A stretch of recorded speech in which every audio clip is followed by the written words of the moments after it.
Okay, let's get started. Good evening, everybody. Hello. A really special night tonight as we have the legendary sports journalist Jerry Izenberg. We're gonna introduce him in a few minutes.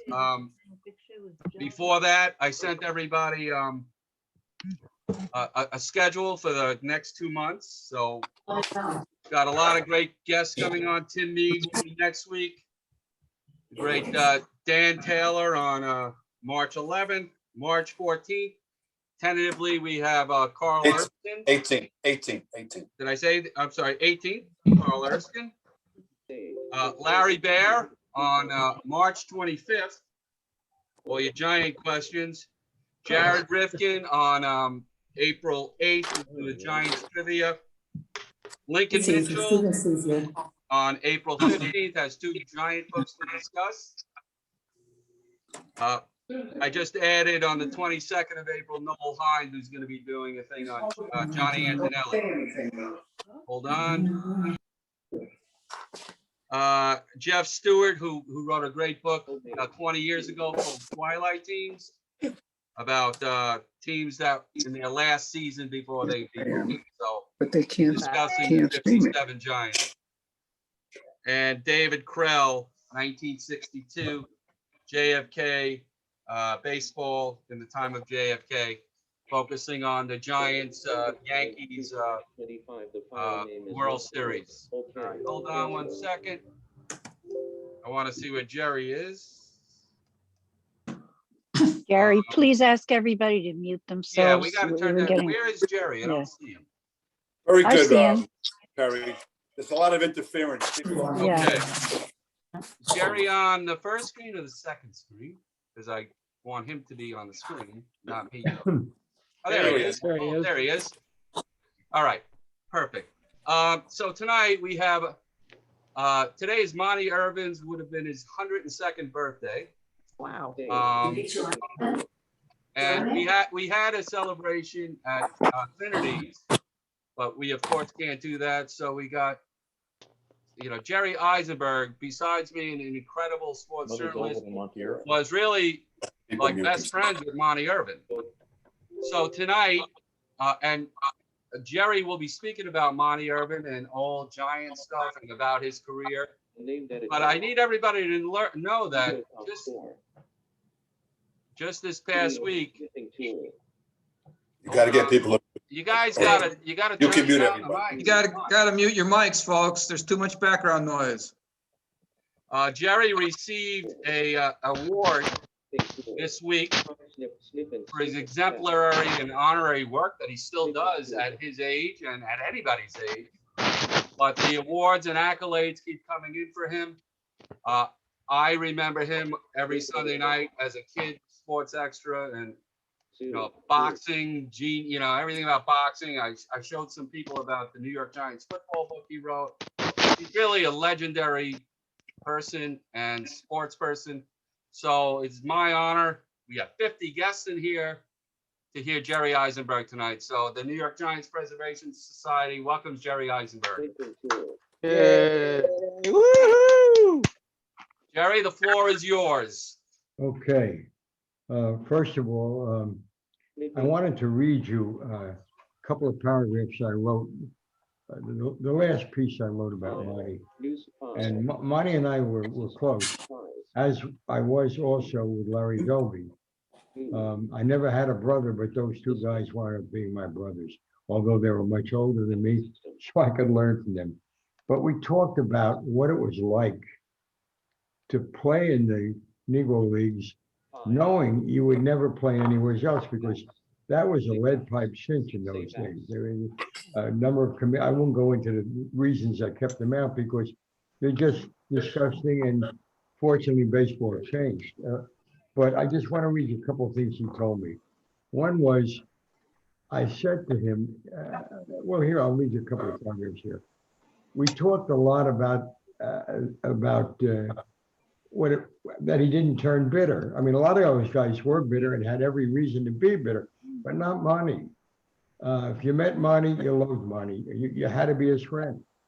And he told me, I was young and I was playing the game I loved with people who were my friends, my teammates, and sometimes my mentor.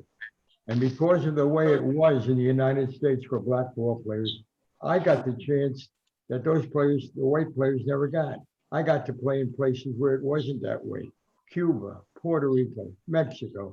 And man, how could you not be happy playing this beautiful game? How could you not be happy when you got to see Josh Gibson's perfect swing and Leon Day's fastball and bow-legged Ray Dandridge, my teammate on the Eagles, at third base, making plays as good or better than I ever saw in the majors.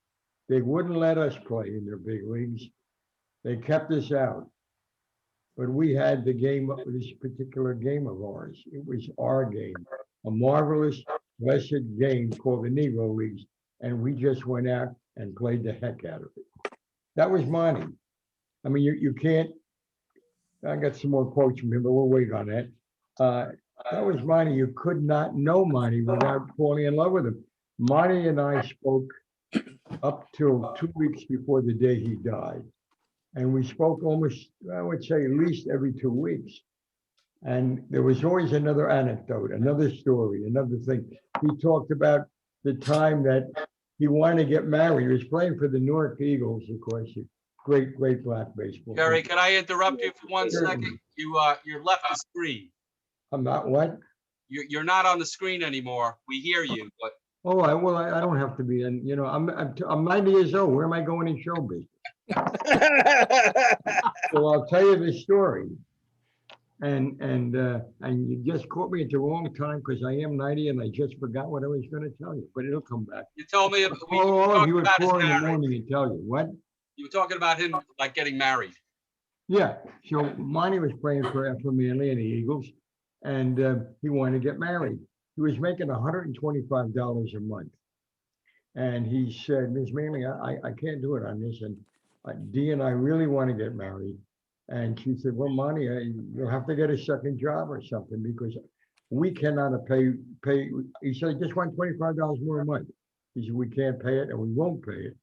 So Monty went to Mexico and he got a big raise in Mexico. So I'm sure a lot of you, particularly Giant fans, remember a fellow named Magley who learned to throw 4 different types of curveballs based on the atmosphere in Mexico City and in other Mexican places.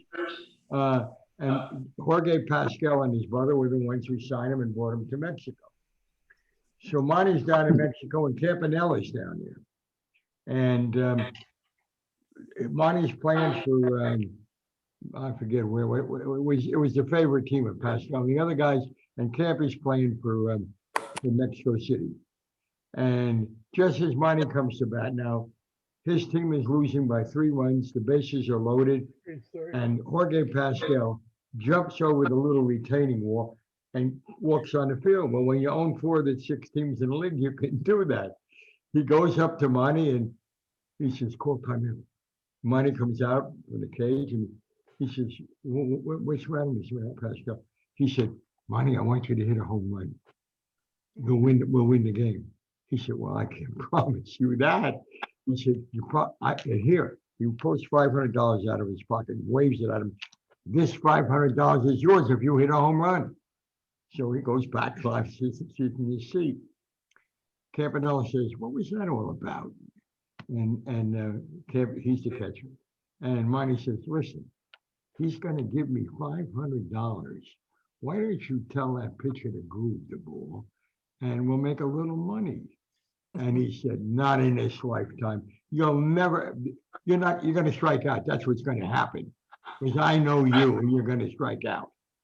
Okay, so Monty hits the first pitch out of the ballpark.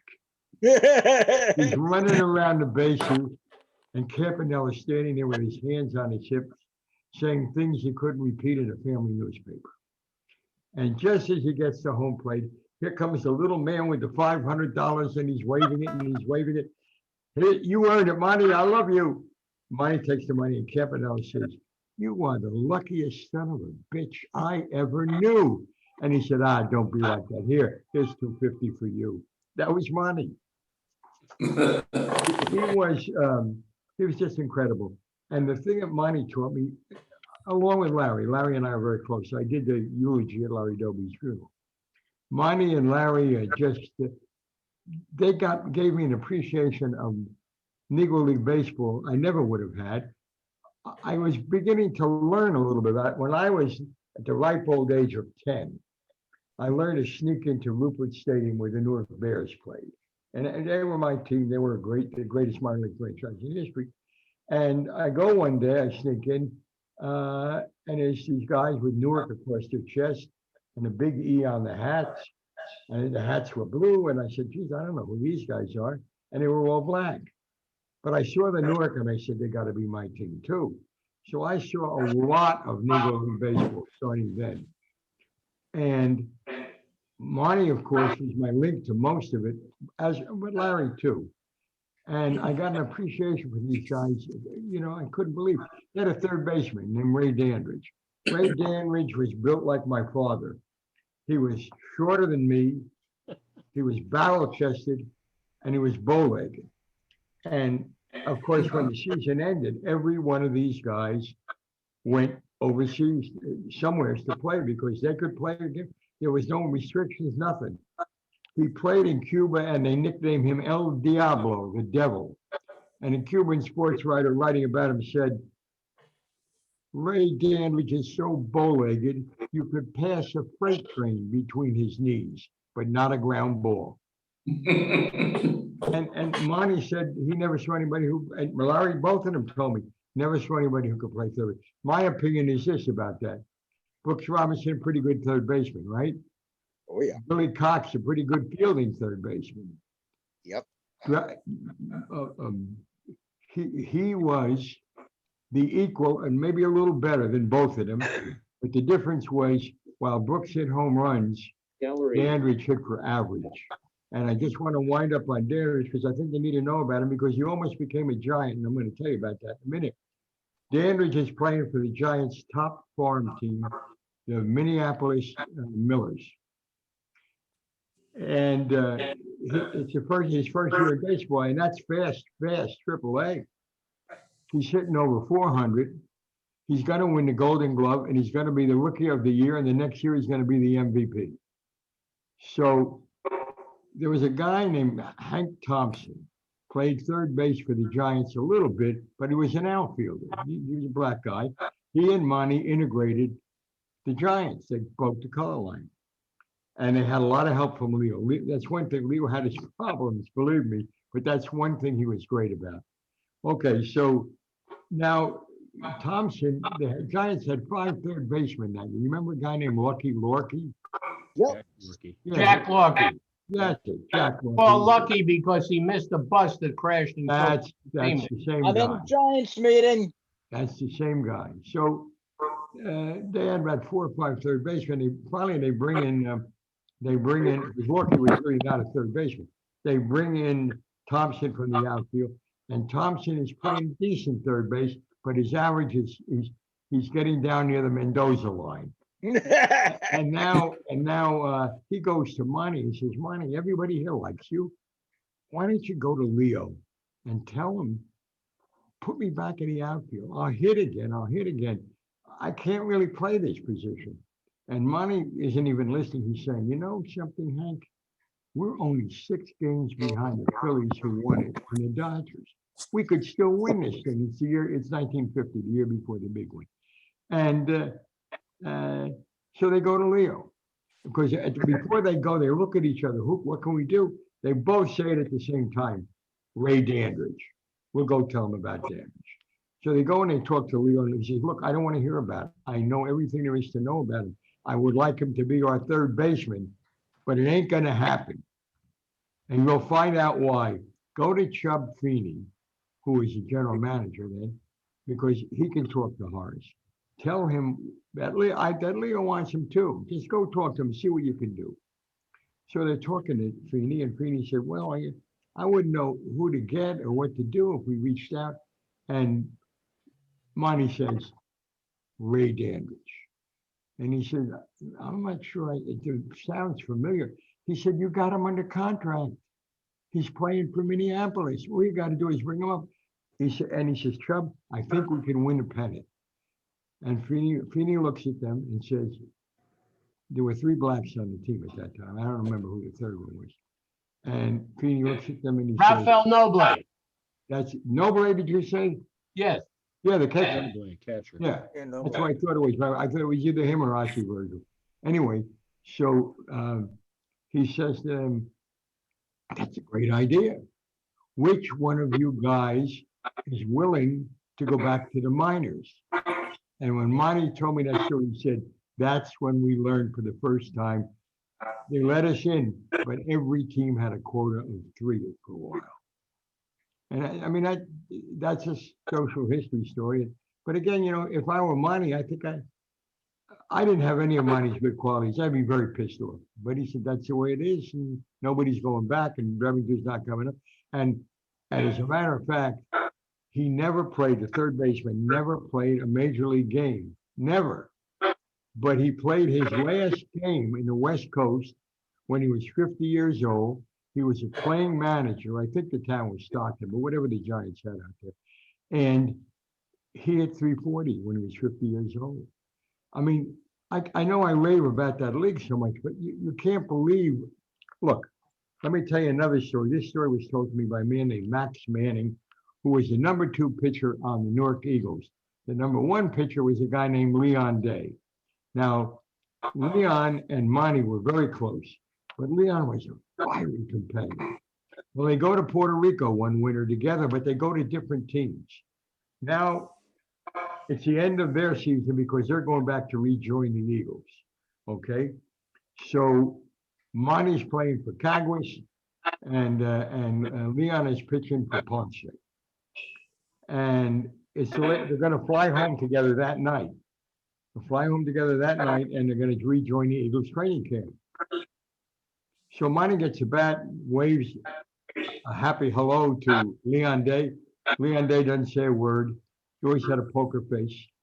He throws a fastball, and next thing Monty knows, he's in the dirt crawling around. He gets up and he says, are you out of your mind? We were roommates last year. We're going to be roommates again in another 3 or 4 days. What the hell is the matter with you? And besides, he says, Leon, I ain't hitting but 256. And Leon looks down and he yells back, and you ain't leaving this park hitting 257. That was the kind of competition those guys would be. I want to tell you one story, and then we'll get back to Monty, about Leon Day dying. He's in the hospital. He's going to die. He knows it. Max goes down to see him in Baltimore, Max Manning, and he knows it. He's sitting in a hospital room, and he says, listen, they're talking about old times. And Monty tells him, I remember the day you see both Leon and Max Manning were in D-Day and at that point of Europe. When they came back, they couldn't get a job unless they played black baseball, but that's another topic, and it's sad enough. Anyway, he says, Monty, tell me a story. They're down here together, and they're talking, and Leon tells him about the time. You remember when you came back from the Army, and you played your first game, and you're pitching a no-hitter, and the score is 0-0, bottom of the ninth, and you look at all of us and say, well, if I don't do something, we're going to be here for breakfast. And you go up and you hit a home run. So you hit the winning home run and you pitch a no-hitter. And they're laughing about it. In comes the nurse. She's got a white guy with her, and she's got a black ball. She's got a baseball in her hand. And she says, Mr. Day, this gentleman is a baseball writer from the Baltimore American, and he has some interesting news to tell you. So he said, Mr. Day, it is my honor and privilege to tell you that the Veterans Committee has voted you into the Baseball Hall of Fame in Cooperstown. Well, you know, Leon Day was a realist. I mean, he's a big deal. There's so much pressure. I know why they did it. And he turns to Max and he winks. And he says, oh, that's very nice. And then the guy said, well, I got to ask you a question for my story, but you'll understand why I have to ask it. Were you ever upset about not playing in the big leagues? Leon turns and he looks at Max again and he winks again. And he turns back and he says, young man, you have been seriously misinformed. I played in the big leagues, but I don't know whether some of those white guys could have played in ours. And then he turned to Max and he said, you go, I'm going to die before then. You go up there, but you make damn sure when they mention my name, they mention the other guys. And that was the bond that these guys had. It was incredible. Monty was very proud of it. And Larry was a little bit bitter. When I first met Larry, and I'm going to tell you this one quickly. I'm sorry, I don't want to drag it out. We'll get to the Giants, I promise. But Larry, I knew Larry. Say hello, how are you? But you know, how often did I see Cleveland? So one day, I'm living in Montclair back then, and my doorbell rings, and it's Larry. And I said, how are you? What are you doing here? He said, well, I'm planning a visit to my hometown columnist who lived in Montclair. And I said, well, that's very nice. And I don't recall inviting you. And he said, no. Keep 7 o'clock open tonight. And in those days, I was a pretty good drinker until I grew up and learned. And if it was wet, I would drink it. So Monty said, what do you drink? I said, whatever you bring, I'm drinking. He said, I'll see you at 7. It's not Monty. I'm sorry, Larry. Pardon me. Anyway, Larry comes, 7 o'clock. He's got a 5th of scotch with him. I go get another 5th. We put both of them on the kitchen table, and he starts to talk. I don't know to this day why he chose me. Every bad thing that ever happened to him in Major League Baseball came pouring out. We sat there until the sun came up. And when it came up, 1/5 was empty and the other one was on its way. But I'll never forget those things. He told me how when he first came to the Indians, Bill Veck, a marvelous guy, a wonderful guy, I knew him well and he was terrific. And he really wanted Monty. But the manager, Lou Boudreau, didn't want him. Nor did most of the other players. The advantage Jackie Robinson had was they traded everybody who didn't want to play with him. So he had real teammates that year, but not Larry. Then Vec, they have breakfast and Boudreau comes in and Vec says, take him downstairs and introduce him to the players. And yes, sir, he goes downstairs. Well, here you want to introduce him to players. He did the opposite of Leo. When Monty and Thompson broke the color line at the Polo Grounds, Leo said, hey, everybody, listen to me for a minute. These 2 guys here are coming in, and I think they can help us win a pennant. If you don't like it, you can go after yourself. And that was his introduction, and Monty never had a day of trouble, nor did Thompson. But Boudreau did it differently. He said, everybody get in your lockers. And so they're standing there in these little cubby holes. And he says, well, this guy here, Mr. Veck, thinks he can help the team. So you better welcome him. That was his warm welcome. He goes to shake hands. There were 25 players, 3 coaches, 2 equipment managers. 3 guys shook hands with him. Everybody else turned and faced the wall. Hegan, the bullpen, Hegan, who his son later played for the Yankees, he shook his hand. Joe Gordon, who was a boyhood hero of mine because he played second base for the New York Bears, he shook his hand. And Bill McKechnie, a batting coach, he shook his hand. Larry didn't have a locker because they didn't know that he was coming to Chicago for the opener, with Veck for Veck's first game. So he goes in the bathroom, he changes his uniform, he looks in the mirror and he's pissed off about the lack of handshake, but he says, well, I'm here and they'll have to put up with it. He walks down a tunnel, up the steps to the infield, and he hears a familiar sound. It's a sound of the ball hitting gloves. They're all warming up, going back and forth. He stands there on the edge of the infield. Nobody will throw him the ball. Nobody. And then he feels a tap on his shoulder, and it's my man, Joe Gordon. Says, hey, rookie, you going to pose in your new uniform or you want to warm up? And that started a friendship that lasted for their lifetimes.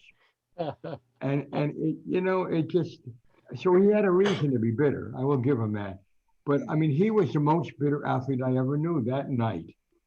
And from then on, he became a different person. We were always together. It was just amazing to me when look, he played in St. Louis, the St. Louis Browns. I think you guys should get together and make a team and beat the Browns that year. They hired a guy to stand in the first row just above the batter's circle. And every time, and he gave the guy a megaphone, and every time Larry's crouching in the circle, he got it from this guy. And Larry said to me when he told me the story, I didn't mind that nigger and stuff. I heard that everywhere as I went. It didn't mean anything anyway. But all of a sudden, the guy says, you know, Monty, he shouts through the megaphone, Larry's wife is one of those uppy niggers. He said, and she spells her name Helyn. And let me tell you what she did for me in my hotel room last night. And Larry said, that's it. Gets up out of the batter circle, has one leg over the railing, and he's going in. And this guy wouldn't have stood a chance because I knew Larry. Larry was big and strong. He was angry. And all of a sudden, he's sailing through the air and he lands on his back. And on top of him is McKechnie.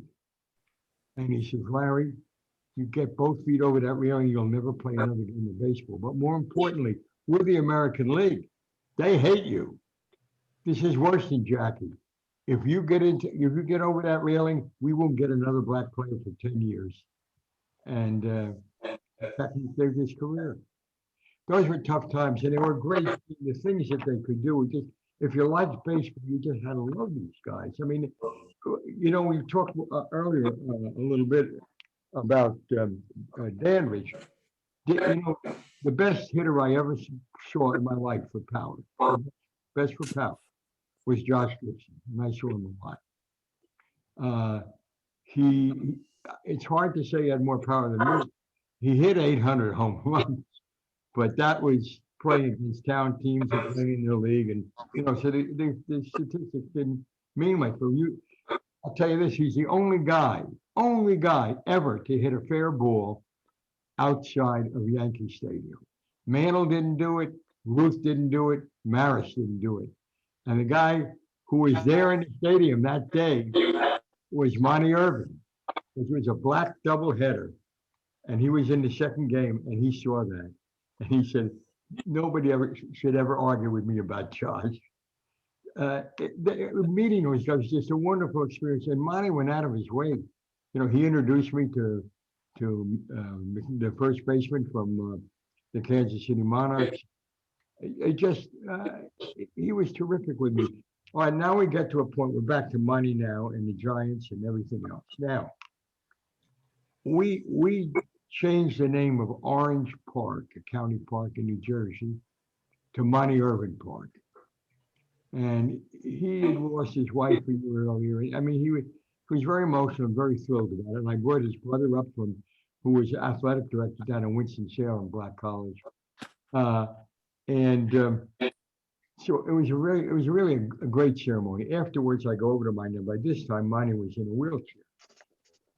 I lean over and hug him, and he says, "How you doing, brother?" And I said, "Brother," because those guys were my brothers, those two guys. Anyway, he said, "Jerry, I got to tell you something. You can't die." I said, "What the hell are you talking about?" He said, "You can't die. You're the last writer who saw us when we played in the Negro Leagues. And today, every once in a while, you're doing a piece about us. You keep us alive.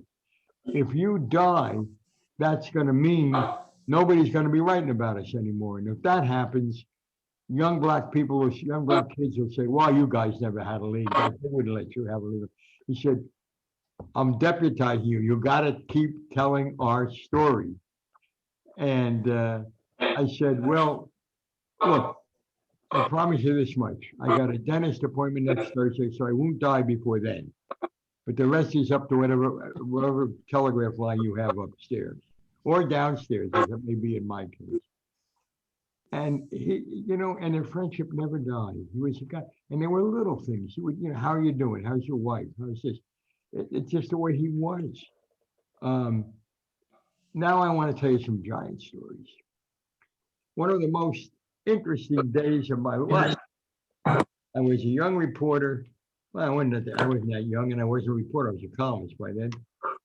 And in those days, I'm working for the Herald Tribune. And in those days, if it was a night game or a twilight game, something like that, you had to have a space, an early space holder. And you had to write it in such a way. They didn't want much from it. Had to write it in such a way that the people would read it when they knew who won the game. You didn't know, you hadn't even seen the first inning, and they wouldn't catch on to the fact that you had written this about something else. All right, so now I figured the best thing to do, as you all know, the Giants had the worst clubhouse in the history of baseball. You had to go to center field, 2 flights of steps. Giants on the left, visitors on the right. So I said, I'll go up to the right. I'll talk to Leo. He's always got a big mouth. He'll say something I can just use for one edition. I walk in and I say, hey, Leo, he's standing there. And he says, I'm going. And he collapses. He's on the floor. I don't know what happened. The clubhouse side, and I get him up on a rubbing table in the back. He's laying there still as white as a ghost. And the guy says to me, go get Alston. Go get Walter. Go get Walter Alston.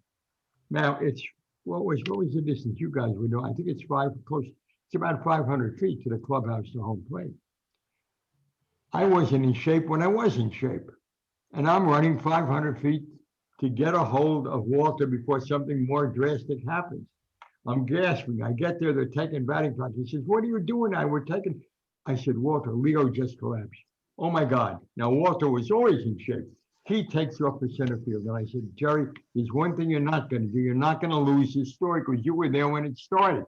So I'm gasping and panting and staggering, and I'm running after him. So technically I had to run 1,000 feet with about a 2-minute break. I stagger up the stairs. I get in. Now there's 2 other reporters there, and I'm pissed off. I elbow everybody out of the way. I'm standing next to Leo's head. Alston is by his feet, right? So now Leo gets up on one elbow. Now this is going to be a twilight doubleheader, Mets versus Dodgers, and the Mets have lost about 16 straight games, right? And he gets up on an elbow and he says, Walter, come here. So Walter goes to the head. Now I lean in. I know that Leo took the job as a third base coach because he wanted to sandbag Alston. He wanted to get to be the Dodger manager. So I figured now he's going to say, I'm sorry, Walter. I didn't mean it to put you in this position and blah, blah, blah. Walter leans in. He says, I can hear you, Leo.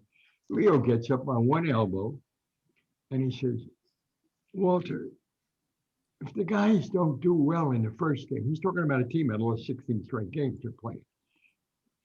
Tell them to win the next game for me, will you? I couldn't believe it. And what happened was he wasn't dying. He had a disease that writers used to call a pulled groin muscle, but you all know what it really was. And he took an overdose of penicillin, and that's what happened to him. So the next day I wrote, win one for the Jipper. And I never forgot it. I never forgot when it happened. And and Leo never let me forget it. You know, I remember one of my highlights when I was a young guy, I wasn't writing yet, a guy named Bobby Ron. Does anybody remember him? Utility infielder with the Giants. Bucky Ron. Bobby, yeah.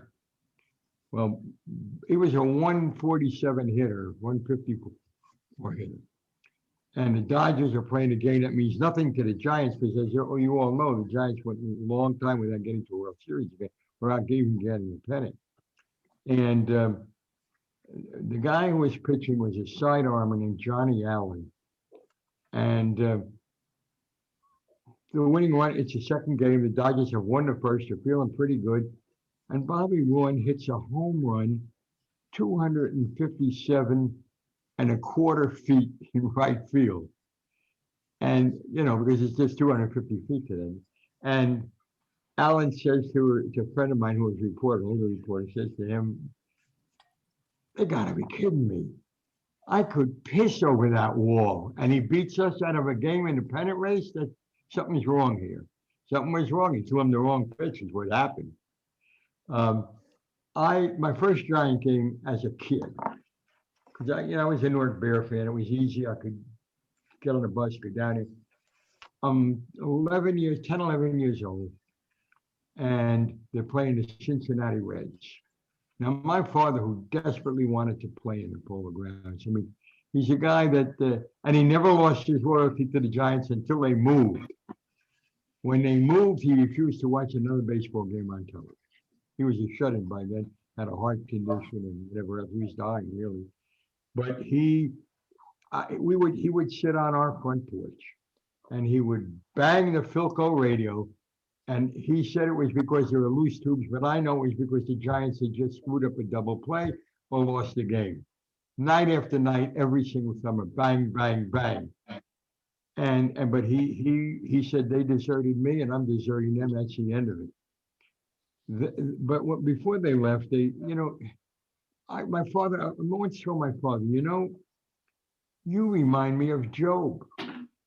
Giant baseball fans during those years reminded me of Job. Yankee fans, they would go down and root for the stock market. I mean, there was just such a sure thing. Dodger fans were insane. But Giant fans would sit there and take it like Job in the Bible. And year after year, and they'd be saying things like, okay, you gave me the boils, you gave me the plague, now give me a pennant once, please. My father, I was the happiest guy in the world because of him. 1950, I started in this business. 1951, Bobby hit the home run and I was there. I come back home and my father, it added 10 years to his life. It really did, It's what you guys, it's what Giant fans are. I mean, I don't think, if I were in your club, I could not root for the LA Dodgers. I couldn't do it. That's not LA Giants.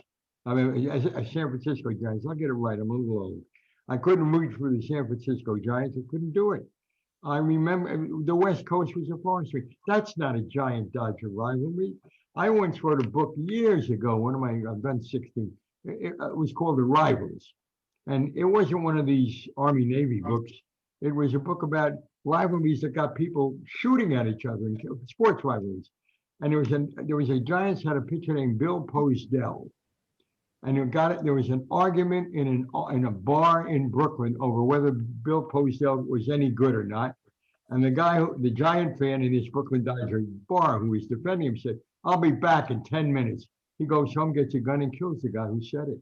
That's the rivalry. I go to the West Coast. Sandy Koufax is pitching a no-hitter. We're starting the seventh, and everybody gets up. And I said to the guy, Dodger writer next to me, what is it? He said, they got to beat the track.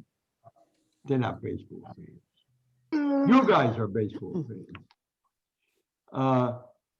I'm just trying to think of some other things that you would be interested in with the Giants. I remember something else. Monty told me a story. He admired Jackie Robinson. And he told me a story about Jackie. When Bobby hit the home run, the Dodgers, let me give you a little more background on the home run. Because I once did an hour show with Bobby Thompson. I'm a part-time television guy. I don't brag about it. And Bobby Thompson told me the whole story of that game. Newcomb's throwing aspirin tablets. They can't hit the ball. They come in, they're losing. Bobby throws his glove in the dugout and he says, it was a great run, but we just weren't good enough. Then bing, bing, bing, a hit here, a hit there. All of a sudden, it's a ball game. And they're going to bring in Ralph Branca. But Thompson doesn't know that. If Thompson told me later, he didn't know they changed pitchers for the first pitch. So they're bringing in Branca, and Leo calls him over. And he says, Bobby, if you ever hit a home run, hit one now. And Bobby looked at me and said, come on, Leo, you got to be kidding me. He goes up, takes the first pitch. Everybody criticized him. He was right down the middle, Ralph Branca.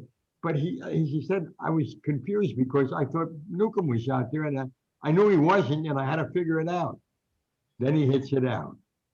He's running around the bases. It's amazing. He gets past third, and he gets past third, and wait a minute now. Stanky and Leo are in an embrace, and you've all seen the film. They're dancing in foul territory. He runs by them. he leaps on home plate. Now, while this is happening, Monty told me this story. All the Dodgers had left the field except one, Jackie Robinson. He made sure that Thompson touched every base. And that's why Monty said, I loved him because he was a competitor. And in those days, up until that was a great thing. And I was fortunate enough to, of course, I was sitting in the press box, but I was fortunate enough to see Willie make the catch on Vic Wirtz. And Dobie, who played in that game, and as I said, was a very close friend of mine, said to me, that catch, on that catch, we lost the World Series. We could not believe it. We had the best pitching staff in recent history. We were a great team. And when Willie caught that ball, what do you got to do to get a run here? And that's what happened. I like the Giants. To me, the Giants were like, I felt like, I don't know if you guys are familiar with, it, but wait a minute, I got a little distracted there when the thing came up on the screen. There was a feeling about Giant fans. They reminded me, I'm a great lover of the story of Don Quixote. I read it in Spanish in college. I read it in English after that. I love the story. But I kind of felt that by doing what he did, my old man was Don Quixote tilting at windmills because the Giants were never going to win a pennant. I went through all those years with him banging the radio and everything. They were never going to win a pennant in my mind. And I thought to myself, you remember Sancho Panza was the squire for Don Quixote. And I said, I can't be Sancho Panza to this piece of fiction. They're not going to win. And I didn't believe it until after when Thompson hit the home run, he's running around the bases. Then I started to believe they were going to win a pennant. I mean, if you guys have been Giant fans for so long, you know what I'm talking about. So many disappointments. And yet, once in a while, you start good, but the season would fall apart. Or else they would make a big rush at the end, but they were, look, the year they set the record for home runs by a team, they finished fourth. So, I mean, there was always going to be something. There's always going to be a stone in my shoe every time my father talked about, wait till they win the World Series. I thought to myself, I don't know if you'll live that long, never mind me. But they because of that, they became my team very, very closely. I remember the day our rabbi came, it was the year I was going to be bar mitzvah. He came to, he got out of Germany one step before the knock on the door. His name was Dr. Joachim Prince. He was a very, very famous rabbi. He was the warm-up speaker for Martin Luther King in the march on Washington at the monument. He was the guy that was the warm-up speaker. And he used to sit with my mother. They talk about school kids because they had kids in the same school.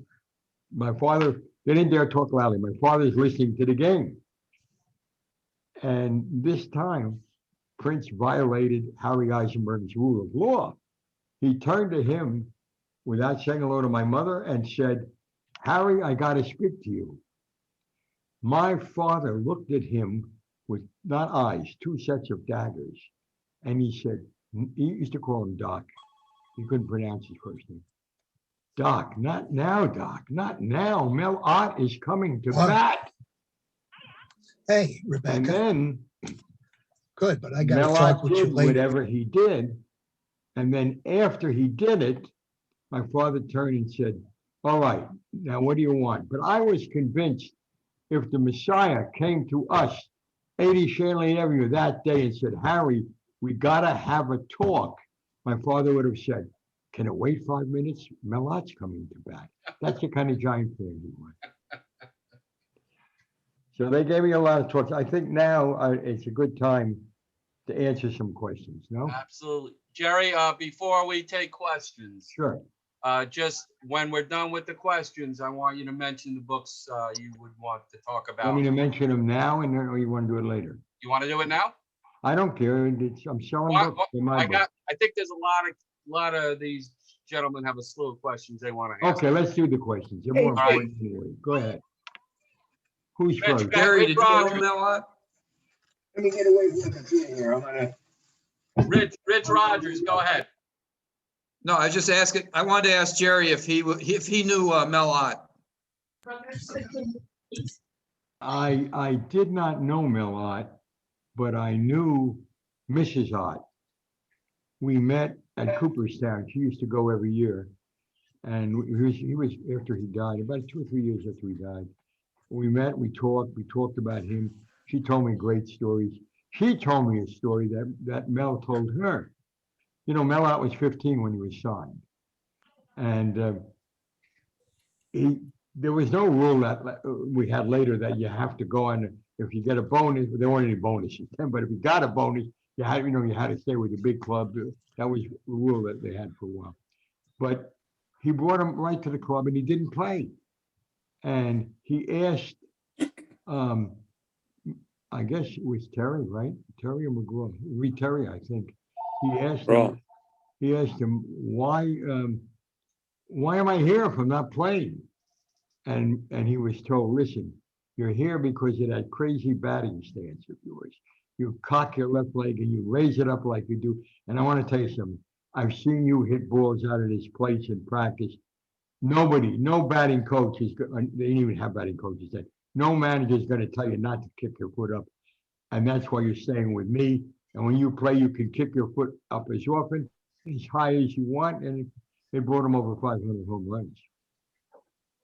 So yes, I met her, didn't meet him. I regretted he was my hero. When I was a little kid, that's why I was so easily able to call Cassius Clay Muhammad Ali when he changed his name. When I was a little kid, I'd be throwing a ball against the garage door, and my mother would holler, hey, Jerry, come on, dinner, let's go, get in the house. And I'd say, Jerry's not here. And then she'd say, okay, Melot, please come in for dinner. So the apple didn't fall very much from the tree, it hit the top branch. Okay. Jerry, the guy who just asked you the question befriended Mel Ott's daughter, who lives out really? here in Tucson. Is that right? Oh, that's Barbara wonderful. Schneider, yes. Well, Rich tell her I Rogers, never met her. Her mother was a great lady, and her father was a hell of a ball player. I would be Harry. happy to pass that along. Gary, I'm can sorry? you hear Yeah, me, please. Larry Hogan? I can't hear you. Yeah, Dr. Hogan, go ahead. Yeah, I came in late and didn't hear Jerry at the outset You've been because late for everything your whole life. he was talking, that could be, he was talking, of course, Monte, and Monte was just an incredible guy. Jerry's got about 9 million stories. I've got 2. Can I tell those 2 stories? Absolutely. Okay, well, and it Your just big speaks break, to, don't choke. it just speaks to who Monte was. He was just such a special guy, a nice guy. My wife used to say that if we ever got a divorce, she'd go right after Monte. Monte and Hank Thompson and Ben Webster are in a hotel in Tokyo when I guess it must have been, 53 when the Giants are touring Tokyo. And they all come out together. Ben Webster was a great saxophonist, if you don't know that. Played, I think, in the Ellington Band, all the big bands. Ben was a great big guy. Well, they were all 3 of them basically going to the same place. So they grabbed the cab together. Ben sat in the front, Monte and Hank are in the back seat. The cab takes off like a bat out of hell. Ben Webster turns to the cabbie and he says, slow down, slow down. Well, Monte and Hank in the back are laughing and he's saying, Ben, he doesn't speak English. Well, then Ben says to him in Spanish, slow down. Monte and Ben are Hank are in the back seat laughing again. He doesn't understand Spanish. So, and when Monte tells the story, when you get to the language part of it, he was, hesitant to say the word in the way that everybody says it. Ben turned to him and he says, motherfucker, slow down. And the cabbie slowed down. Monte would say there's a universal language out there that everybody understands. I'm I with always said Monty. profanity was my second language. uh, I'm with Monty in Atlantic City. His dear friend and teammate, Max Manning, had passed and they were doing the burial. Monty couldn't go out to the burial because he was just not physically able to go out to the burial. So he said, stay with me, Larry. And a couple of other people are around, and Monty gets into a story about the meanest guys who played in the Negro Leagues. And there was a guy named Ed Stone who played with the Eagles.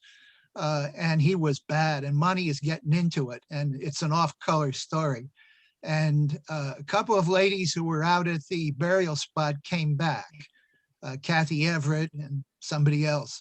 And Monty stopped telling that story, changed when they came in, changed the subject immediately. They sat there for a bit, then they left, and then Monty went right back into the off-color story. That was Monte Irvin. He was just Oh, yeah. a polite guy, a kind guy, a nice guy. And for me, he and Max Manning, and Jerry can speak to this almost better than I can. The two of them were just great guys, Max and Monty, the two M guys. Never mind Mantle and Maris, Max and Monty. Well, Manning, Manning had the saddest story about being kept out of the major leagues I ever heard. The guy who owned the Cuban Stars, I don't remember the name, but pardon me, they played in the Negro National League. He became a scout for the Giants. Pompez, Beg pardon? Alex Pompez. Yes, that's it. So Max is warming up before a Sunday game in Weber Stadium. And I got the story from Max. And Pompey calls him over and says, hey, come here, man. There's a little, as I recall, there's a little low green retaining wall. It was made low so ball players could reach in the stands and catch a foul if it was possible. And Manning leans over the wall and he says, what's up? He said, you want to play in the major leagues? And he says, don't do that to me. Don't do that to me. Now I got to go backtrack about Max for a minute. When Max was playing for Pleasantville High School, I don't know how many blacks were in the school, but he was the only one on the baseball team. And he could pitch even then. And somebody in Detroit got notice of how many games he had won in high school. And they said, we're sending a scout. The only thing is, whoever told them didn't send his picture. The scout got out there and he said to the manager, which one is Manning? And he said, he's the one warming up. You didn't tell us that. The two of them got up, walked out, and left. That was his first experience. Now Pompey is telling him, you come to the Stadium Tavern, place I spent a little time in, right around the corner from Rupert Stadium. We'll work out the details. Oh man, he never expected this. It was absolutely great. He goes there, and Monty's already a major leaguer. He goes there, and there's Pompey sitting in the back of the tavern, and he goes back there and sits down. Now Alex says to him, well, look, I know what you can do. They don't know. So you're going to have to go to Jersey City for like maybe 3 games, maybe 2. Guarantee you'll be, after that, you'll be up in the polo guys. We don't have any pitchers. And he says, great, that's great. He says, so I want you in Jersey City on Thursday. That was their farm team. And Max says, well, look, you speak to Mrs. Manning and I'll be ready to be. He said, why should I speak to Mrs. Manning? He said, well, I signed a contract with her. I can't pick up and go. He said, okay, you know what? Stay here. You'll never play Major League Baseball. And he walked out of the tower, and he was a prophet because he never did play Major League Baseball. And in disgust, he went back to college, got his degree, and was a teacher, a very well-respected teacher there for years and years till he retired. And that was, and to tantalize you, it's like, it's like you're starving for 3 days and somebody's holding a Hershey bar in front of your mouth and pulling it away. It was bad. It was bad. They all had bad instances that way, Something I was going to tell you, something else about Monty and by the way, Hogan, are you still there? Yeah, I'm here, Chair. Okay, I'm telling you for a fact, I don't know how Ben Webster stopped that cab. Because after the Korean War ended, I spent 8 months on Stars and Stripes. I could never stop one of those sons of bitches. They drove like madmen. So Ben Webster apparently was a pretty big guy. He was a big guy. Yeah. With Anyhow, a big voice. we started taking questions when you came in and interrupted. Gary Brown, go ahead. Yeah, not a question. I just want to say a couple of things. First of all, for the last 60 years, I've read 3 or 4 newspapers a day. The first paper I would ever read in the morning would be the New York Star Ledger, so I could see what you had to write. That was the first place I would go, to the sports section, not the front page, but to the You're a sports. brave guy.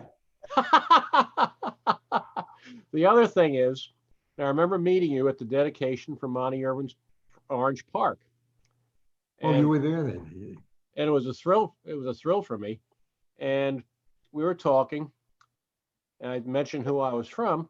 And he said, "Is Bobby Thompson here by any chance?" I said, "Yeah, I just got finished visiting with Bobby. He's in the middle row of seats. There's a big tent there. There had to be 300 to 350 people there." And I was standing in the back with John Barr. Gary, you know John. And when you mentioned that Bobby was there, I don't know if Monty thought he was going to be there, but his eyes lit up like a Christmas tree. Oh, yeah. It was just a great moment. Well, the thing about Monty is, if you played with Monty, you were his friend for life. I don't know the guy that Hogan was talking about, so I can't pass judgment on that. But I knew a lot of these guys, and he knew more than I did. And Monty was one of them forever. And he did something which really, well, I don't want to get emotional, but we used to speak. Oh, and I was working on a book about black baseball, and we used to speak maybe twice a month, or at least once a month. Or when he was in assisted living out in Houston, and when he died, Pamela called me, one of his daughters, and she said, "My dad had a note on his desk to call you if he would pass during the night," and I never forgot it. And I'll never forget him. Never forget him. The guy was, and he had such an easy smile, and he was a guy that, I'll tell you, I think he had more nerve than I thought he had, because he stole home in the World Series. Mm. And he was always a guy. He was there quietly. Now, I'll give you an example of that. When Dusty Rhodes had his 1 year in baseball, and what a year it was, right? And Monty was benched in the World Series. Monty came back, played 1 World Series game, I think, but he was benched. And he had nothing but great things to say about Dusty Rhodes if the name ever came up. Monty, I never heard Monty knock anybody. And now I heard Dobie knock a lot of people, but never Monty. He's just an incredible guy. He was, like I said, I said this at Larry's funeral. I came from a stereotypical American family: mother, father, son, daughter. Never had a brother. Always wanted a brother all my life. And at Larry's funeral, I said, and I found 2 of them at once, Larry and Monty, and they acted that way. So I agreed to stay alive and tell the story of the Black Leagues forever if I can. Who's next? Brian Lopinto, I see you're asking a question. Yes, hi, Gary. How are you? Thanks for Good, taking the question. Mr. Eisenberg, just wanted to say I had the Yeah, pleasure of meeting you. whoa. Don't call me Mr. Eisenberg. My father was Okay. Mr. Eisenberg, and he'll slap the crap out of both of us. At least I met your father. No, I'm just kidding. So Jerry, had the chance to meet you at your Essex County Hall of Fame induction, which, if I'm not mistaken, Larry Doby, Monte Irvin, Yogi Berra was inducted into. And Yeah. what a great day that was to meet you there. My question for you really has to do with the relationship between Monte Irvin and Larry Doby. And I love the story you talked about, whether it was having whiskey or scotch Yeah. and going through the old stories. But what else can you add to that? I mean, they had such great connectivity together as Well, teammates with the Newark Eagles. Hogan and- might be better. The thing about Monty was, a lot of guys did not like Larry. A lot of guys didn't like him. I never heard Monty say anything but great praise for him. And there was some kind of, I know Hogan knows the background of it. There's some kind of falling out. It might have been Max's influence. I don't know what it was, but they were not like brothers to each other. They probably were when they were playing, because if you played with Monty, you were his brother. That was it. But in later years, I don't think they spoke very much. But I was blessed. I got to speak to both of them an awful lot, and until each one died. I can't really tell you much about how they related to each other, but they had one thing in common. I think when they both reported, I think Willie Wells was the manager, playing manager. He was the shortstop, a great shortstop, as Larry can expand on. And when each one came in, they came in because Monty was first, and then a few years later, Larry came in, and the manager, whoever the manager was, Willie didn't, Abe Manley, who was co-owned the team, he would sign guys and not tell anybody. That's all he wanted to do was sign guys. Didn't want to manage, wanted to sign guys, find them on the lots, and he found a lot of stars. So when Monty came at first, and then when Dobie came, they each told Willie Wells, "Oh, we play short." He said, "What do you play?" So we play shortstop. And Willie looked at him and said, "No, you don't play shortstop. I play shortstop. Go find a place in the outfield." All right, let me make one comment here. We have so many people in here. There are 3 screens. So I only see like two. I can only see one at a time. So I'm just going to pick 2 people, and then anybody else, just whoever speaks first, try not to speak over. John Barr? Here.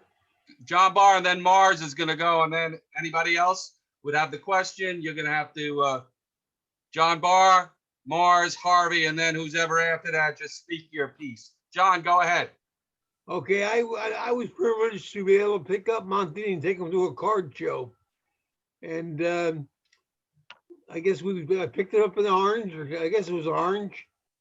And as we proceeded to the card show, I headed for New York. He said, "Where are you going?" He said, "I'm going to New York right now." He said, "John, you're way too early.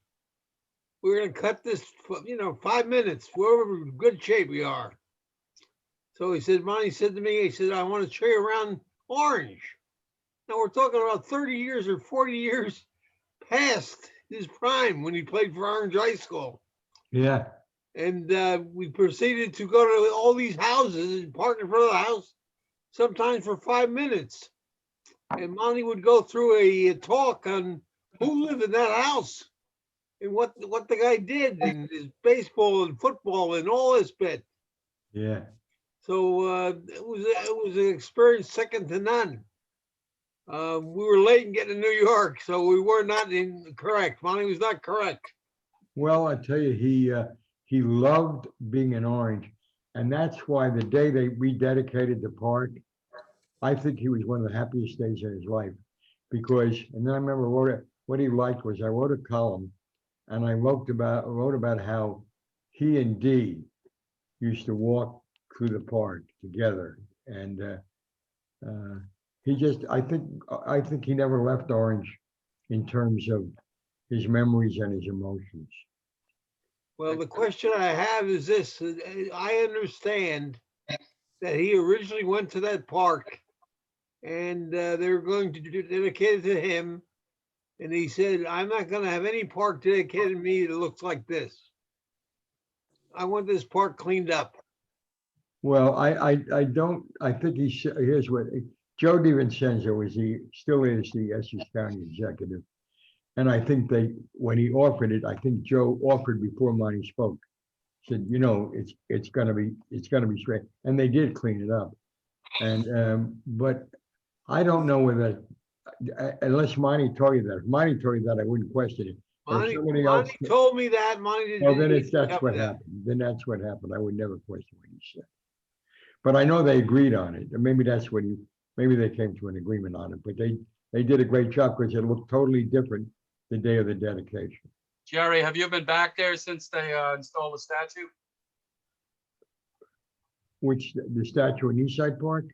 In his, Oh, in Orange. In- No, in but Orange. I was but I was, well, I don't have occasion to go that way, but I was the master of ceremonies when they dedicated a statue to him in Eastside. They changed the name of Eastside Park in Patterson to to Larry Doby, not Larry Doby Park, Larry Doby Ball Field.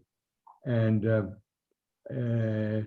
it was quite a thing. And the number of people that turned out, and it was interesting because a lot of the kids who play ball now in Eastside Park are Latino. And I remember an older guy who probably was somebody's father came up to me afterwards and said, "Thanks for telling us about him. We never knew, and it's going to be an honor for my kids to play in this park." Both of them, they left great footprints, and very few people could really follow in them. They set a tone, they set a pace. Monty, we all know what Monty, when you're still home in the World Series and you're not known as a base runner, that's something. With Larry, Larry went down to Cuba. No, Larry played in Puerto Rico and set a home run record, Puerto Rican Winter League record that still stands there. Look, they were very talented ball players, but they were very interesting human beings. Being such a bitter guy, and he was the most bitter athlete I ever knew at one time. Larry came, I had a group called Project Pride. We played a football game in Newark, and the money went to various programs that we ran. And we sent 1,100 kids to college with that game. And I had an SAT program, and Larry was my SAT truant officer. He would, when I told him about it, I said, "Look, the principal introduced me and said, we're going to have this thing, principal of Central High School, and said, and Jerry will help you, Project Pride will help you, we'll give you a helping hand.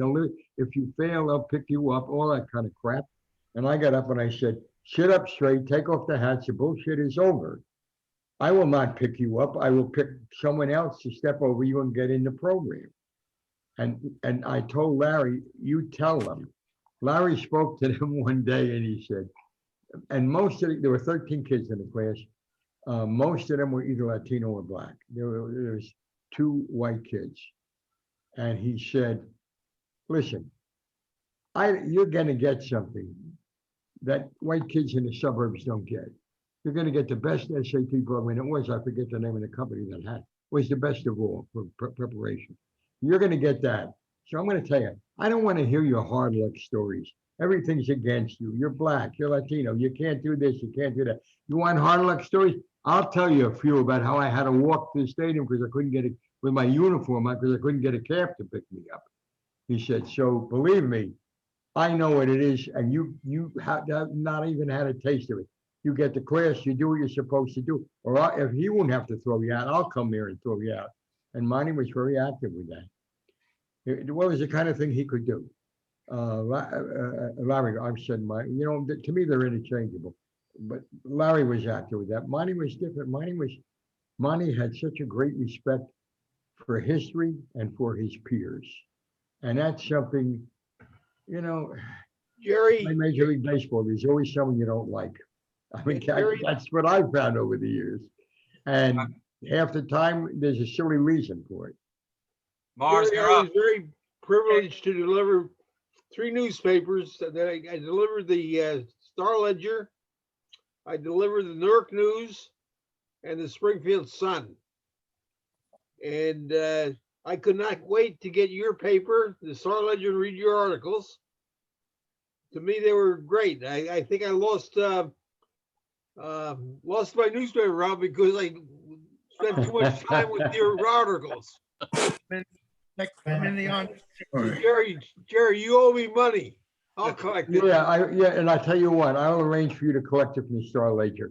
And if you can collect it from the Star Ledger, then I got a little discussion I'll have with him. All right, Mars, you're up, Mars. Go. Thank you. This is probably not any news for Jerry, but he mentioned about Dusty Rhodes playing instead of Monte Irvin. Yeah. But when they brought up the right-handed pitcher, especially in the 54 season, when Dusty Rhodes, not only was he always inebriated, but he was hot as a pistol as a premier pinch hitter. So when they brought on a right-hander, Dusty got the call.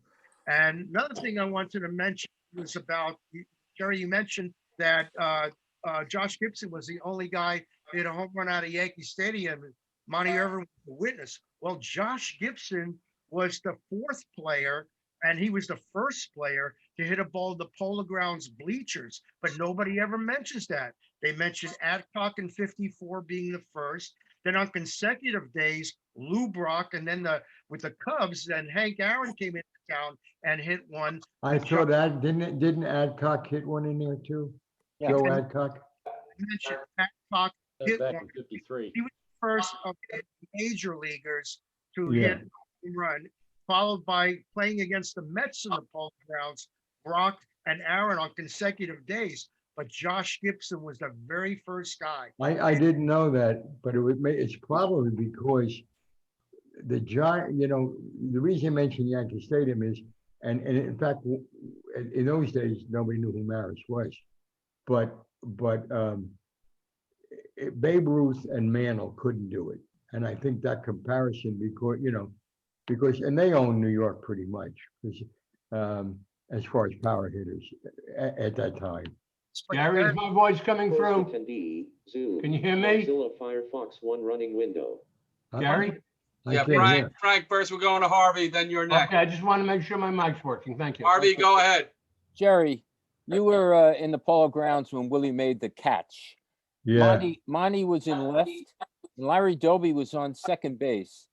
Did you speak to them subsequently? And if so, No, I did. Larry said to me, I didn't speak to him then. well, but when Larry- you spoke to subsequently Willie. spoke to But him. Larry later said to me that the World Series ended with that catch. In our dugout, you could tell we were a beaten team, and it just started. But after that, what do you got to do to get a home? What do you got to do to get a run in this park? And it grew because everything went bad against him. But it all stemmed from Willie's catch, according to Larry. What was the reaction in the press box when Willie made that catch? There was a lot of noise, a lot of shouting. It's don't ever judge emotion or justification or anything that's logical by press boxes. Believe me. I got a press box story for you if you want to hear it. Sure. Not about the Giants. It's about a guy who, Sam Lacey, who's in the writer's wing at the Hall of Fame. He was a sports editor, columnist from the Afro-American in Baltimore. He was he was a wonderful man. He really was. And when he got his baseball writer's card, Wendell Smith got his a little later, I think.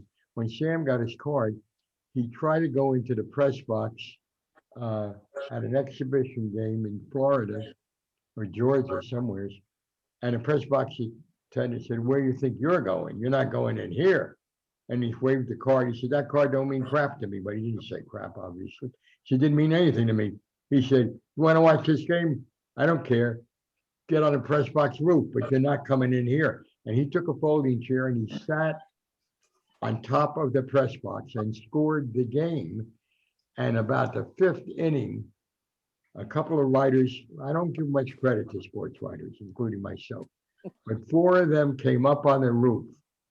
And he said, "What are you doing here?" And they said, "Well, we want to get a little sun as long as you're up here." And when Sam told me the story at Cooperstown, he said to me, "Those boys had been in Florida for 6 weeks. They were darker than I was." And that was one time the media did something right. Who's Frank that? Lewis, go ahead, Frank. Jerry, Monte ran for the New York State Legislature. I don't know if he was elected. Tell us about it. No, I don't think he could have done that. Maybe New Jersey, he couldn't have Yeah, done New it. Jersey, yes, in New Jersey. Well, I don't know anything about that. I mean, I don't think he won, but I think I might know it if he won. No, I don't think so. He didn't But win, but he didn't finish New last. Jersey politics are something different. The best man rarely wins in New Jersey. And I know because I voted 5 times. I'm living in Henderson, Nevada. Anybody else have any good questions for Jerry Izenberg? I do. ahead, May Mary. I just, okay, the first and only time I ever met Monty was, I think, about 2010, when he was at the Yogi Berra Museum in Montclair with Phil Pepe, because they had written a book together. And Monty was just amazing. He told some great stories, including the one of how he probably would have been the first Black ball player in the major leagues, except that he had come back from World War II with a balance problem, an inner ear problem that he'd gotten from being shelled over there. That's absolutely true. Yeah, Absolutely. I remember that very clearly. But Jerry, what I want to ask you, because you were such a close friend of his, is he told of how Sarah Vaughan used to go out to watch the Eagles, and the way that he spoke of her was so respectful Oh, yeah. and affectionate. And I could not help but wondering, did Monte Irvin and Sassy have something going on there? I mean, Well, were they an look, item? if I knew that, I wondered ever since. I wouldn't tell you if I knew. But if you want to hear something similar to that, I will tell you a story involving the Eagles and that. The Eagles had a pitcher named Terrace McDuffie. He was tall. He was an absolutely handsome man. And Effa Manley was kind of attracted to him. And I'm saying kind of, but I'm playing it down. Okay. So this is a true story now. So I forget who the manager was. It might have been Biz Mackey. Hogan probably knows who the manager was then. And whoever it was, she calls him over and she says, I came to the park with my girlfriends today, and we would like to see Terrace pitch. And he said, well, I'm sorry, Mrs. Manley, but he pitched yesterday. He can't pitch today. Well, we want to see him pitch. Well, I'm sorry, Mrs. Manley, but I'm not going to risk him ruining his arm. Well, I'm telling you, I am the co-owner of this team, and you are the manager, and I want to see him pitch. And he said, no, you're wrong. I'm no longer the manager. Goodbye. And he starts to walk out of the stadium, and Abe Manley stops him, and I think Abe knew what was going on. Stops him and says, where are you going? He said, I'm going home. I don't manage this team. And he tells him his story. He says, you pitch whoever you damn well want. I will take care of Effa. She pitched someone else. And when the game ended, they were playing in Rupert Stadium. Of course, that was their home field when the Bears were on the road. And everybody's in the dugout. He says, nobody move. There will be an official meeting of the Newark Eagles in the Bears dressing room tomorrow. And because they won't be here, they got tomorrow off. Everybody will wear full uniforms, including caps and shoes. Everybody's looking at each other. What the hell is going on? Well, it's the next day. Abe is sitting there and he's counting the players. You got to make sure everybody. And Terrace comes in. He says, "Oh, Terrace, how are you?" He sits down. He says, "All right, everybody's here. This is an official meeting of the Newark Eagles of the Negro National League. The meeting will come to order. There is only one subject. Terrace, take off that uniform. I just traded you to the New York Black Yankees for an old sliding pad and 2 broken bats. Get out of here." And he did it. And he did it. But that's as far as I'm going to commit for that kind of stuff, man. Anybody else have a question for Jerry? They didn't fill in the bleachers in the Polo Grounds for the 19. Babe Ruth never really got a chance to hit one in the bleachers, but Josh Gibson did. And there's hardly anybody that I've read somewhere. my mind escapes me where I did read it, but it wouldn't surprise me. Babe Ruth really never had a chance to do it because the bleachers were not built yet. Now, as far as Sarah Vaughan goes, I heard that her and Monty were sweet on each other, but they were always on the road, so they never really got much of a chance to be with each other. Well, listen, I happen, nobody knows it there, and we're not gonna go into any details, but I was a musician, and that's what I wanted to do for a living, and I love Sarah Vaughan. Okay, Anybody who else? else is, who else is there? Anybody else have a question? Huh? Steve? Nope. Jerry, do you want to, maybe if you turn on your camera, we can see the books you want to talk about? Yeah, I'll talk about the last two, because I had two come out this year. Put on the camera, Jerry. We want to see you. Well, And the don't- books. I don't control it. Yes. On the where am bottom I? where it says video, click on it. Oh, where does it say video? I see, you cut me out, okay. There you go. There you are. Oh, put it on. Nice to see you. No, you lost All it right. again. Here's what I'm gonna tell you about. Try it again. Jerry, you knocked yourself off again. All right, I didn't touch anything. Yeah, you did. Well, where is it? It's not here. Oh, I'm sorry. There you go. There you Okay, go. we got it. Nice to see you again, especially. Okay. Let I me think say he's what talking I to you, gotta Perry. say. First of all, I do have a book coming out.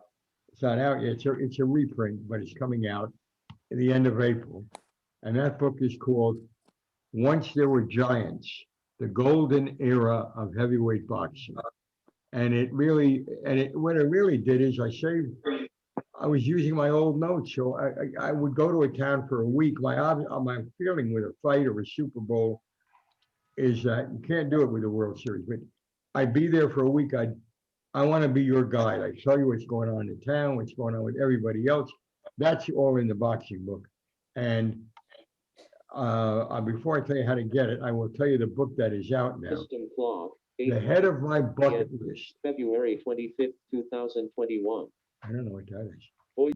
But the head of my bucket list, the top thing was I was 90 and I wanted to write a novel. And I said, it's an exercise in intellectual masturbation because you can't write a novel. You've written 15 other books, but none of them are novels. So I took the challenge and I said, now, what am I going to write about? I do not want to write about a sports book. I won't do that. Well, I took my life and I found something to write about. Number one, I covered the Newark riots in 1967. I was very familiar with everything that happened. Number two, after the riots, the Jews, the Irish, the Germans, most of them left the city. The Portuguese stayed, but they stayed to themselves as long as they could get foot cops and not patrol cars. They were happy. They had their own Portuguese television station even. So it fell to the Black population and the Italian population to fight for political control of Newark, New Jersey. And the fight got so ugly, it actually got vicious. Citizens councils and all kinds of stuff. Well, I knew about that and I said, well, I got to put that in the book, right? And then, of course, I knew the mafia very well. I can tell you, and if anybody asks you, if I ever told you this, you can take the fifth. I was in both headquarters of the two mafiosos I chose, Carlo Gambino and the Boot Biardo, Richie the Boot Biardo. So I brought that to life. Plus, I brought in a third mafioso who I did not know, Frank Costello, but he was known as the prime minister because I needed a negotiator. So now we have a city with his hatred running amok, where they finished the riot. At that time, we were on the verge of another riot. We really were. And now I bring the mafia in to fix the election for mayor. And all this stuff is like 3 different plots. But the fourth plot is the glue that holds the whole book together. It's a love affair between a Black college girl at Montclair State University and an Italian American captain of the football team at Monte Irvin University. And it was so bad. Well, I can speak from experience. My wife is an Afro-American. I can speak from experience. We didn't date till about 5 or 6 years after the riot, but it was not a day in the park. Well, he did, but this was the worst. 5 months after the riot, these two kids would not have been able, and I know it, walk down a street in Newark, New Jersey, holding hands. Couldn't have done it. That's how ugly it had become. So the whole thing is you follow them through their pitfalls, you follow the election, and the name of the book is called After the Fire, which was a riot. After the Fire, there's a colon after that, and after the colon comes Love and Hate in the ruins, in the ashes of 1967. I'm very proud of that book. I didn't think it was any good in the beginning. It's very hard. I can't judge myself on any book I write. I've done 16, but I don't even open them after I write them. But this particular book, I started getting letters. I got a lot of emails because I get my email out of the paper, but I started getting letters at home. I don't know how they got my address. And a woman writes to me, and I was positive she was Italian. She said, I live this, I understand it. She said, I had my lemon ice cream from Tinglings, all the landmarks in Newark in the book. I ate at Biaggi's, I remember Tom's restaurant, I did this. And I knew School Stadium, where we played football, and I graduated from Barringer in 1958. That's 2 years after the riot. And she said, I was the first Black twirler at Barringer High School. And I said, this woman actually lived what I wrote. So that made me look at the book again. And we did get great reviews. I can't say it's a bestseller, but it's done well. And I'm going to tell you how to get it or the other book, or because I know that somebody there's a big sport will buy two. Here's how you get it. Jerry, Larry Hogan has the book. Larry, if you could put that on the screen a little higher. Now ask him if he read it. Almost half, Chair, and I'm not going to stop. Yeah, you're damn right you're not going to stop. There it is. That's the cover. Stop shaking. I know it's a big moment. Stop shaking. Raise it a little higher. A little bit. There you go. One of the letters I got was from a guy who used to sit in his basement with his buddies and listen to me on Sports Extra with my commentaries. And he wrote to me and he said, I love the book, and the fact that you could write a novel at 90 is terrific for your bucket list. And I got to tell you, my favorite character is Nicoletta Washington. And I wrote back to him saying, yeah, she's mine too, but that's why I married her. And I'll tell you one thing, there is an authentic scene on the ferry boat, which is taken directly from our romance, although I give it to the kids.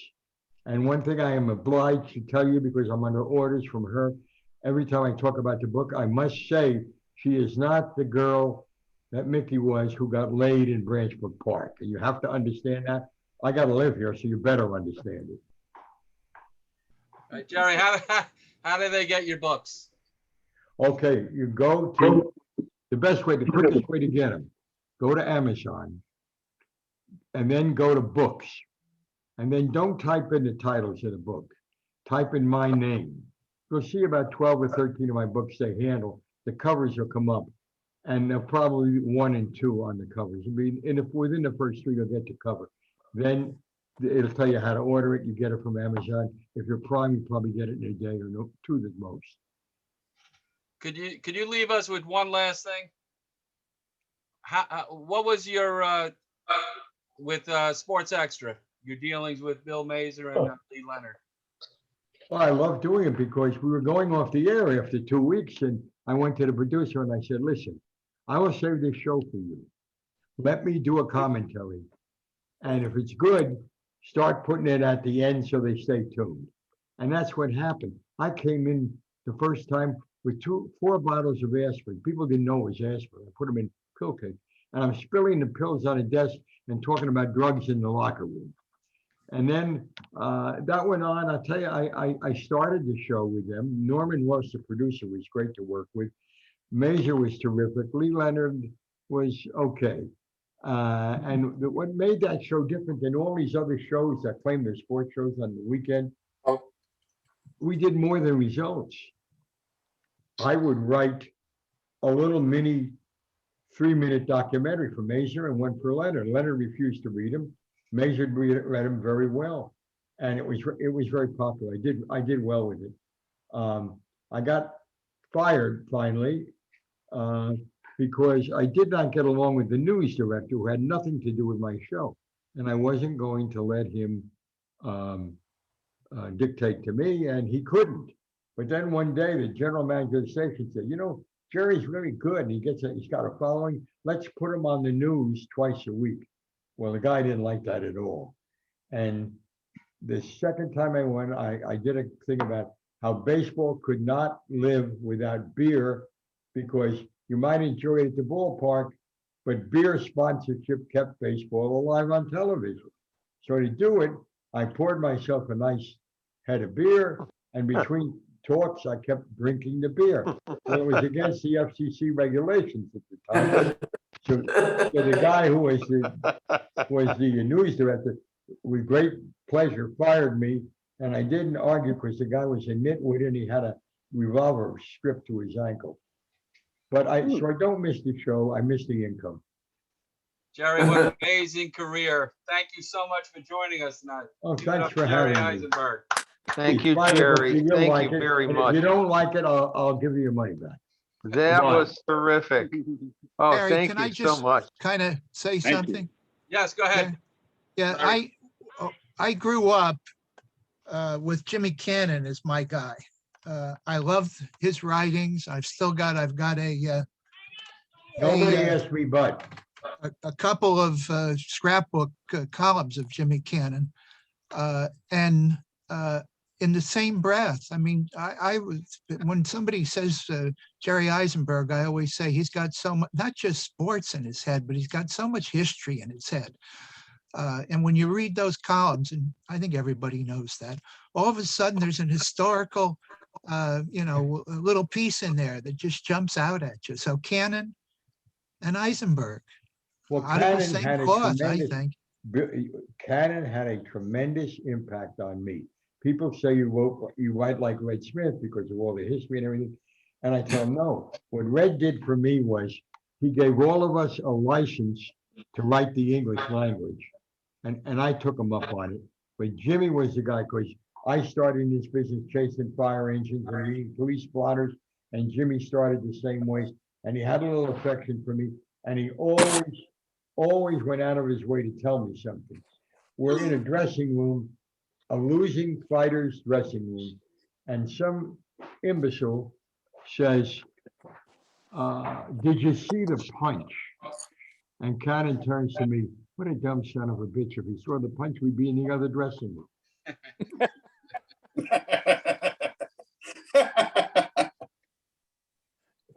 Gentlemen and ladies, of course. Well, I got lady and gentlemen, more important that way, right? It's been a pleasure, a real pleasure. Jerry, thank you so much. You drew a huge audience tonight, and we can't thank you enough. My pleasure. Please feel free to join us for any other Zooms as a guest and not necessarily as a speaker, okay? I want to heckle when Hogan comes on. Missed him. He was on. You Guys, pick on have me a a great lot, night. Jerry. I will close Keep the door reading, if anybody Hogan. wants to. Gary, Yeah. Yes, George. yeah, Mo Resner is 90 today. He's listening in on my phone because he couldn't log in for some reason. Yeah. Jerry, Happy birthday, Mo. Happy Mo, birthday. Happy Mo. birthday, Mo. Thanks. Go ahead, George. What? Jerry may or may not know that Mo's DVD of the last game the Giants played in the Polo Grounds was produced 50 years after he recorded it, with Perry Barber's close assistance and, in fact, music. And that video that is now a DVD does have some very interesting shots. Oh, would. Jerry, Mark Wahlberg. I will get that out to you, Jerry. I'll mail Yeah, it. you should have I it. would appreciate that very, very much. Absolutely. I'll get your email. I'll get your address tomorrow. It was the day my father, the old second baseman, gave up baseball. That was the day. Aw. Great video. We'll get it to you. Ed Randall was involved in the video. Ed Randall. All right, whatever. All right, guys. Next week we have the president Meade. of the National Baseball Hall of Fame, Tim Meade. So another great event to look forward to. Jerry, once again, thank you so much. Gary, thank you, Gary. Thanks, Gary. Yep, Welcome, thanks, guys. Gary. Have a Thanks, great Jerry. night. Thanks, Be well. Gary, as always. Thank you. Thank you, Jerry, very much, All right, too. Mo. Okay.